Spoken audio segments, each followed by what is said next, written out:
Steno Maharashtra आपल्या या YouTube चॅनलमध्ये सर्वांचे स्वागत आहे.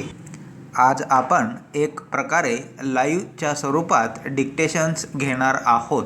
त्यामध्ये 60, 80, 100, 120 असे चारही स्पीडचे डिक्टेशन देण्यात येणार आहेत आणि डिक्टेशन देण्यापूर्वी त्या पॅसेजमधील अवघड शब्द सांगणार आहे आणि त्यानंतर डिक्टेशनला सुरुवात होईल.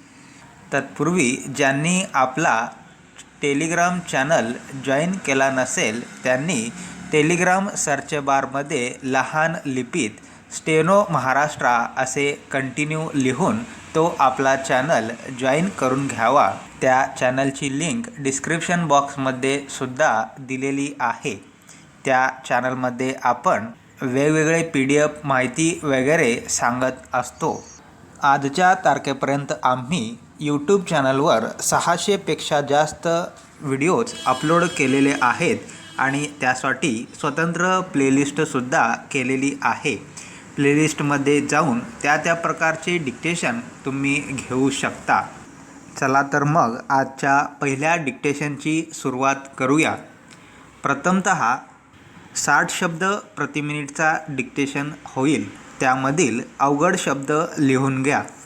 लिहून घेतल्यानंतर लगेच त्याच्या बाजूला आउटलाईन काढा, म्हणजे तुम्हाला डिक्टेशन घेताना लवकर लक्षात येईल आणि शब्द राहण्याचे चान्सेस कमी होतील. पहिला शब्द लोकसंख्या,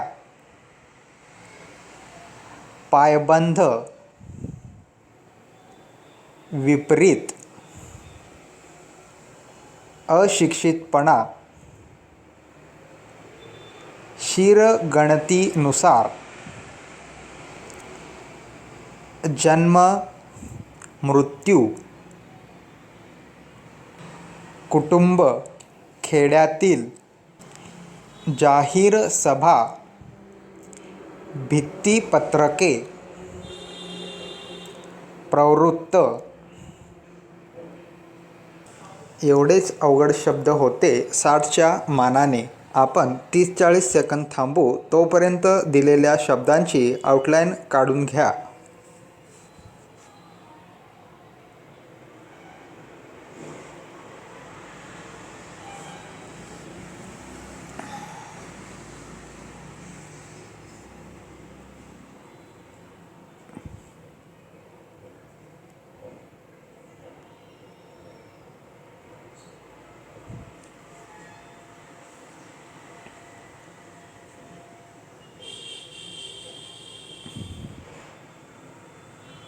डिक्टेशनला सुरुवात करूया. Be ready, start. महोदय, आज जगात लोकसंख्या वाढीचा प्रश्न तोंड वासून उभा आहे. वेळीच त्याला पायबंद न घातल्यास विपरीत परिणाम झाल्याशिवाय राहणार नाही. भारताची 31 मार्च 1985 पर्यंत लोकसंख्या 74 कोटी होती. एवढी लोकसंख्या असण्याची मुख्य 3 कारणे वाढते जन्म प्रमाण, घटते मृत्यू प्रमाण, अशिक्षितपणाच्या शिरगणतीनुसार जन्म मृत्यूचे प्रमाण दर हजारी 34% आहे.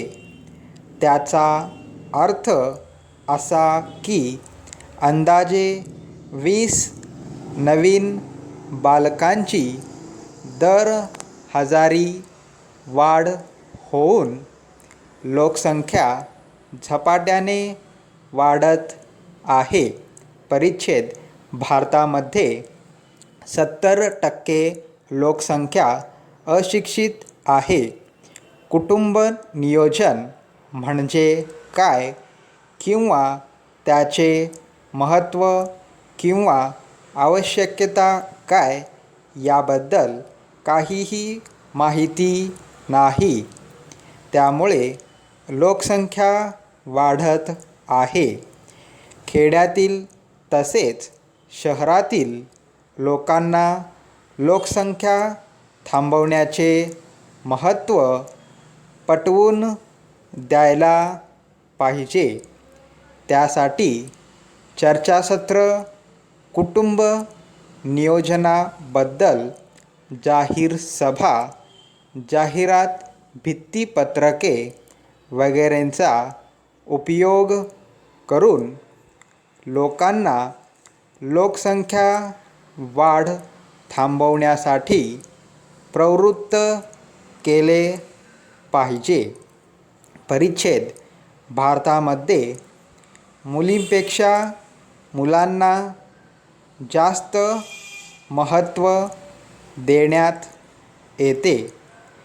एका कुटुंबात 4 मुली असल्या तरी मुलाची आशा धरतात, कारण मुलगा असला तरच आई वडिलांना स्वर्गात जागा मिळते अशी समजूत आहे. यावर कायद्याने बंदी आणावयास पाहिजे.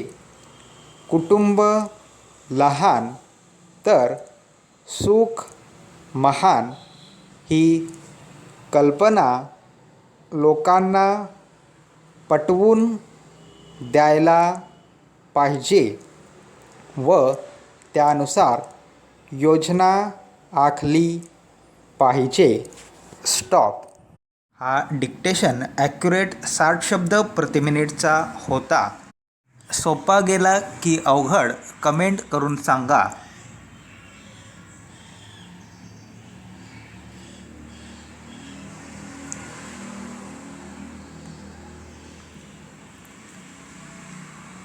वीस 25 सेकंदानंतर 80 शब्द प्रति मिनिटचे अवघड शब्द देणार आहोत.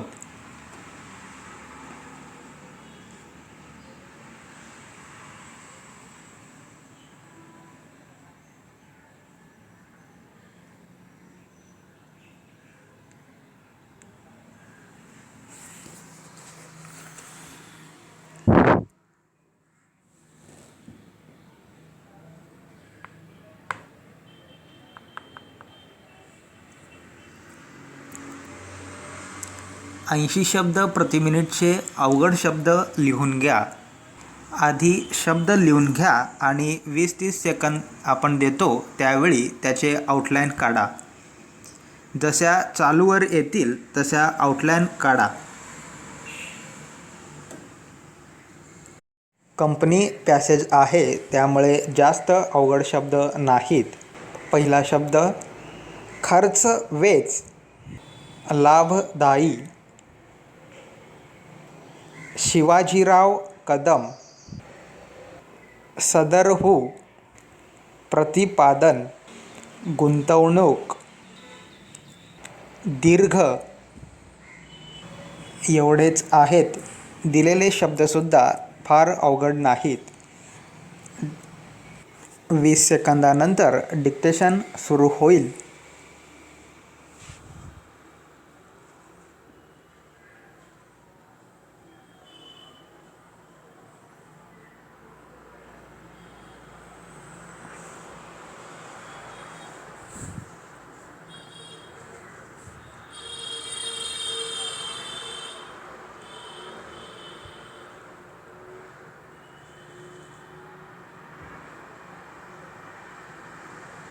Be ready. स्टार्ट. महोदय, दिनांक 8 फेब्रुवारीला झालेल्या बोर्डाच्या सभेच्या कामकाजाच्या टिप्पणीची एक प्रत आपल्या माहितीसाठी सोबत पाठवली आहे.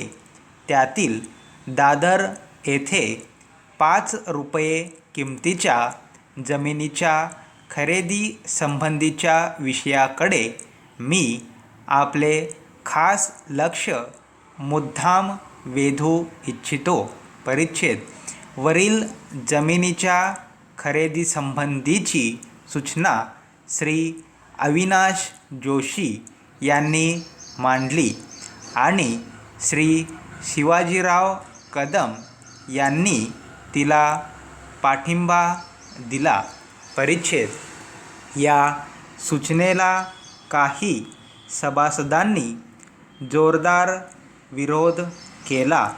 त्यांचे म्हणणे असे होते की वरील किमतीस जमीन घेतल्यास खर्चवेध वजा जाता त्या रकमेवर 2% जास्त व्याज मिळणार नाही. विशेषतः पैसे गुंतवण्याचे अधिक लाभदायी ठरणारे दुसरे काही प्रस्ताव समोर असताना ही जमीन खरेदी करणे कंपनीच्या हिताचे मुळीच ठरणार नाही. परिच्छेद.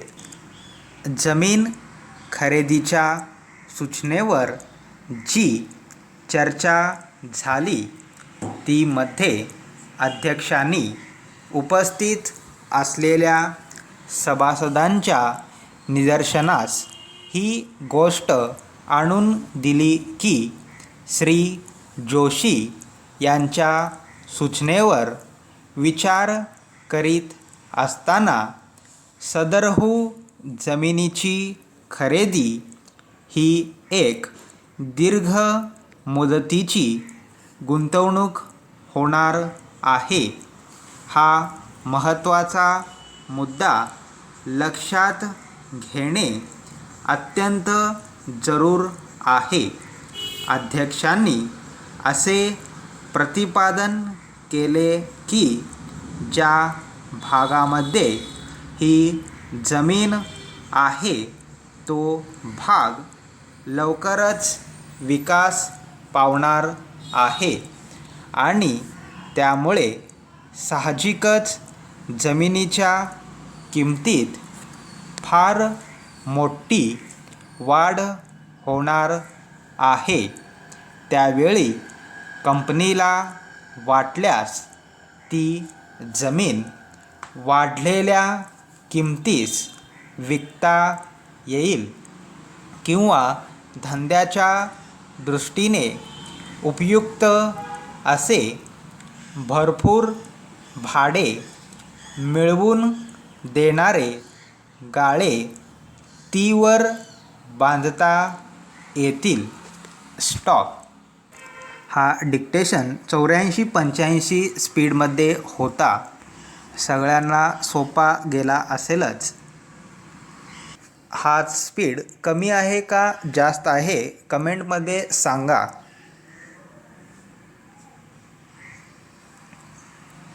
जर कंपनी पॅसेज असेल तर 3 मिनिट 30 सेकंद किंवा 40 सेकंदमध्ये संपवायला पाहिजे आणि तशीच प्रॅक्टिससुद्धा केली पाहिजे.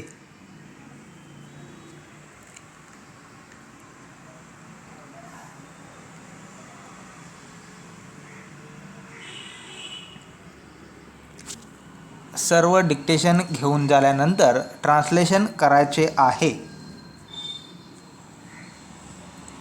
ट्रान्सलेशन करत असतानाच आपल्या चुका लक्षात येतात. फक्त डिक्टेशन घेऊन काहीही फायदा नाही.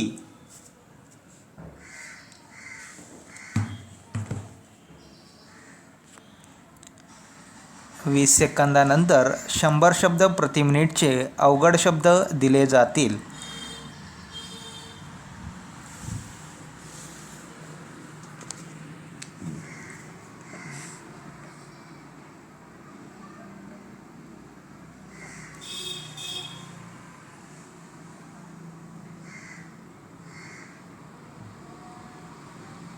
शंभर शब्द प्रति मिनिटचे अवघड शब्द लिहून घ्या. प्रसूती विषयक पाळणा घर, प्रसाधन, अधिनियमान्वये बाल कामगारांच्या आस्थापनावर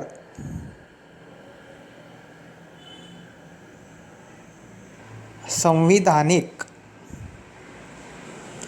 आरोग्यदायी प्रदीर्घ अमेरिका, रशिया, पाश्चात्य एवढे शब्द आहेत. 20 सेकंदानंतर डिक्टेशनला सुरू करूया.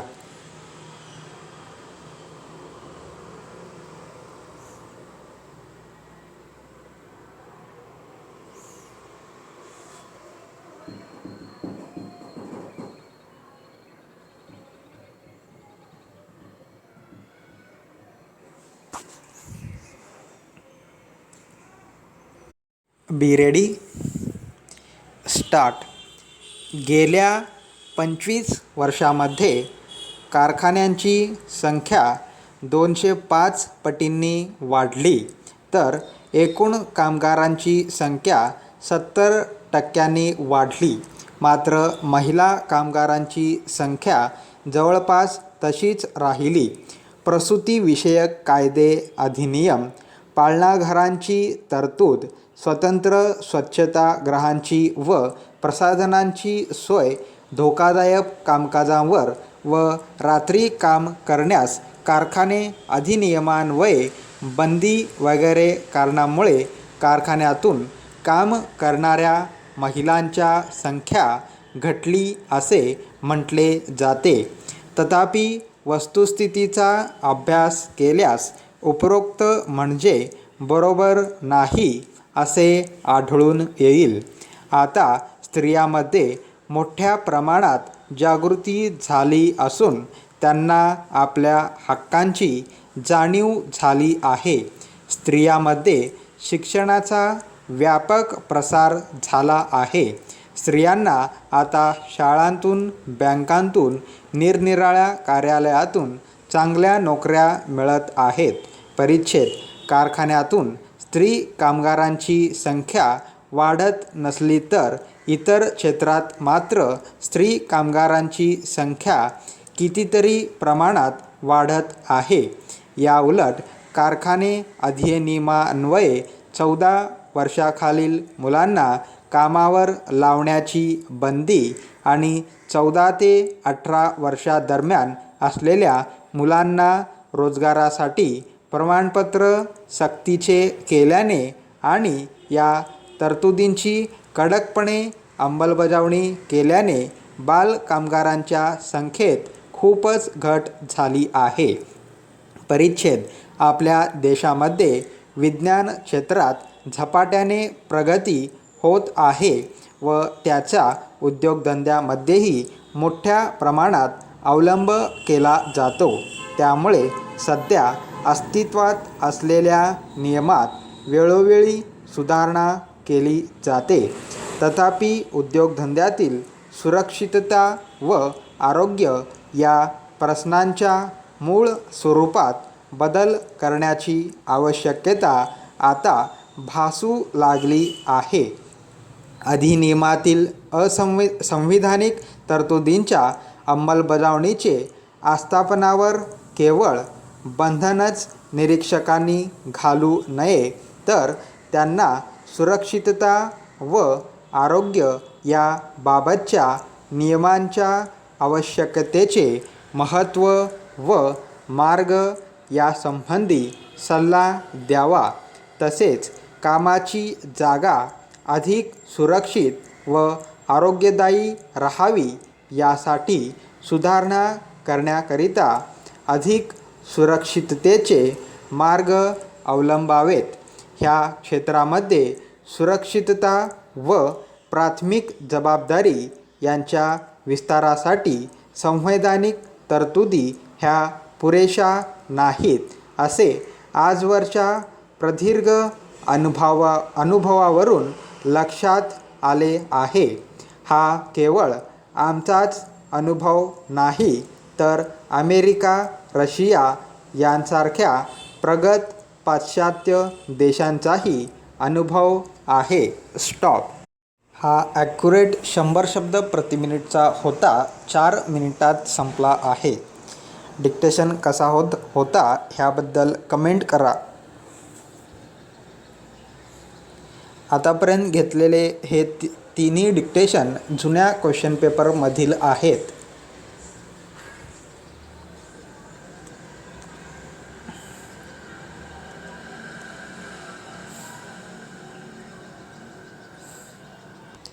जे आपल्या चॅनलवर नवीन आहेत त्यांनी आपल्या चॅनलला सबस्क्राईब करा आणि ह्या डिक्टेशनला लाईक करा आणि आपल्या स्टेनो शिकणाऱ्या मित्रमैत्रिणींपर्यंत आपल्या चॅनलला पोहोचवा. आम्ही एक मदत म्हणून आपल्यापर्यंत डिक्टेशन पोहोचवत असतो. आमचे कोणतेही क्लास किंवा इन्स्टिट्यूट वगैरे नाही. 10-20 सेकंदानंतर पुढच्या डिक्टेशनला सुरुवात होईल. 120 शब्द प्रति मिनिट. त्याचे अवघड शब्द दिले जातील.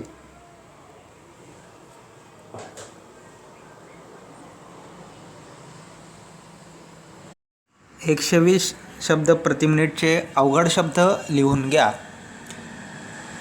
पहिला शब्द लेखापरीक्षकांचा. दुर्धर. अर्थव्यवस्था. सर्वोत्कृष्ट. Japan, Korea, Taiwan. प्लॅस्टिक. प्रतिरोधक. मशिनरी. दीर्घकाळ. अनिर्णित. पुनर्विचार. रजिस्टर्ड. एक्सपोर्ट. मान्यता प्राप्त. एवढेच अवघड शब्द आहेत. 20 सेकंदांनी डिक्टेशन सुरू होईल.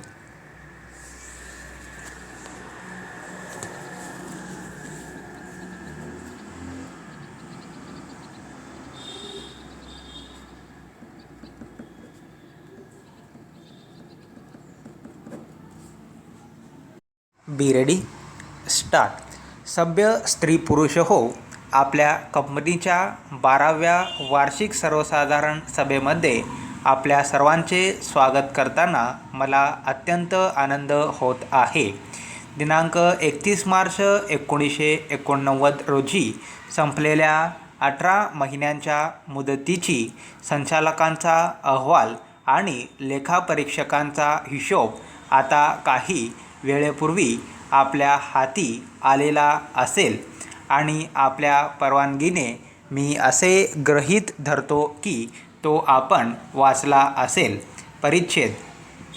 गेल्या वर्षी जेव्हा आपण भेटलो होतो तेव्हा देशाने कधी काळी अनुभवलेल्या अत्यंत वाईट अशा दुष्काळांपैकी एक अत्यंत वाईट दुष्काळामुळे निर्माण झालेल्या अत्यंत कठीण दुर्धर काळापैकी एका कठीण काळातून भारतीय अर्थव्यवस्था जात होती. तथापि नंतरच्या चांगल्या मान्सून हंगामामुळे व अनेक वर्षापासून विकसित केलेल्या अर्थव्यवस्थेच्या अंगभूत सामर्थ्याच्या मदतीमुळे हे सर्व भारतीय अर्थव्यवस्थेतील सर्वोत्कृष्ट वर्ष ठरले. माझ्या दृष्टीने देशाच्या सध्याच्या आर्थिक परिस्थितीत निर्यात क्षेत्रे हे अर्थव्यवस्थेचे एक अंगभूत महत्त्वाचे क्षेत्र आहे.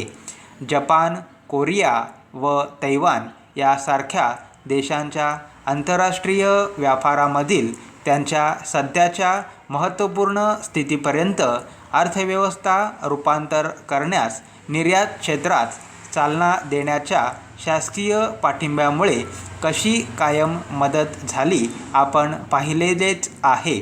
निर्यात वाढीस चालना देण्यासाठी शासन आवश्यक त्या उपाययोजना करीत आहे, तरी अद्यापही त्या पुरेशा नाहीत आणि त्यामध्ये आणखी सुधारणा करणे आवश्यक आहे. आपल्या बहुसंख्य औद्योगिक व आर्थिक धोरणामुळे भारतीय अर्थव्यवस्था ही अत्यंत खर्चिक बनली असून ती प्रामुख्याने निर्यात वाढीस प्रतिरोधक ठरत आहे. हे धोरण जर अंमलात आणले तर त्यामुळे प्लॅस्टिक उद्योगांच्या वाढीवर हळूहळू विपरीत परिणाम निश्चितच होईल. परिच्छेद तसेच मला अशी खात्री वाटते की आता शासन हे मशिनरीच्या करमुक्त आयातीच्या स्वरूपात उत्तेजन देण्यासाठी प्रत्यक्ष व अप्रत्यक्ष करात सवलत देणे व ते सुटसुटीत करणे, कंपनीने केलेल्या दीर्घकाळ अनिर्णित असलेल्या अर्जांचा निश्चितपणे विचार करील. तसेच आता औद्योगिक धोरणही आणखी उदार करण्याची व MRTP ॲक्ट मोडीत काढण्याची सुद्धा गरज आहे, कारण त्या अन्वये अस्तित्वात असलेल्या विविध तरतुदींनुसार तो कायदा औद्योगिक व निर्यात वाढीमधील खरोखर एक अडथळा आहे. भारतीय अर्थव्यवस्थेत आणखी भर चालना देण्यासाठी शासन ह्या दिशेने पुनर्विचार करीत आहे, ही एक आवश्यक बाब होय. परिच्छेद तसेच मला आपणास कळविण्यास आनंद वाटतो की आपली कंपनी ही एप्रिल 1989 मध्ये एक रजिस्टर्ड एक्सपोर्ट हाऊस म्हणून मान्यताप्राप्त झाली आहे. त्यामुळे आता तिला तिसऱ्या पार्टीच्या उत्पादनांची निर्यात करणे शक्य होणार आहे. स्टॉप. हा डिक्टेशन ॲक्युरेट 120 शब्द प्रति मिनिटचा होता. सर्वांना सोपा गेला असेलच.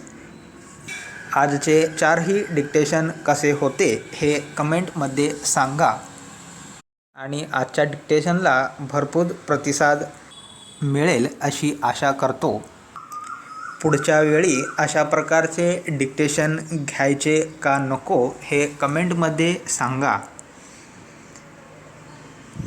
जर भरपूर प्रतिसाद मिळत असेल तरच हे शक्य आहे.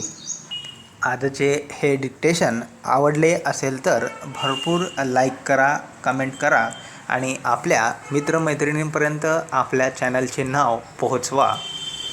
आणि ज्यांनी आपला टेलिग्राम चॅनल जॉईन केला नसेल त्यांनी लवकर टेलिग्राम चॅनल जॉईन करा. तिथे आपण वेगवेगळी माहिती देत असतो आणि अशा प्रकारच्या डिक्टेशनची पूर्वसूचना त्या ठिकाणी दिली जाते. डिक्टेशन कधी होईल, कोणत्या तारखेला होईल, तारवारिक वेळ हे तिथे सांगितले जाईल. सर्वांनी डिक्टेशन घेतल्याबद्दल धन्यवाद. आज आपण इथंच थांबूया. जय हिंद, जय महाराष्ट्र.